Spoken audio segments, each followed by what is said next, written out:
તમે જેના ચરણમાં બેઠ્યા હોય, જે શરણમાં બેઠ્યા હોય, જેને તમે માનતા હોય ને એના પગ ના ખેંચતા. તકલીફ તો આવે.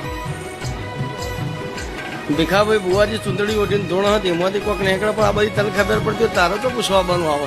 તું ઘેર ચૂંદડી ઓઢીને ધૂણ પેલા પગ ના હોચ્યો. તમે તમારાથી મતલબ રાખો કે આપણું સારું થઈ ગયું ને એનાથી મતલબ રાખો. હું ધૂણે હું કર્યું તમારે તો ધોવાની જરૂર થશે. અને તમને આટલી બધી ખબર પડજો તમને પૂછવા બંધ તમારે જરૂર નહીં. ના તો અમે તમારે તો આવીશું.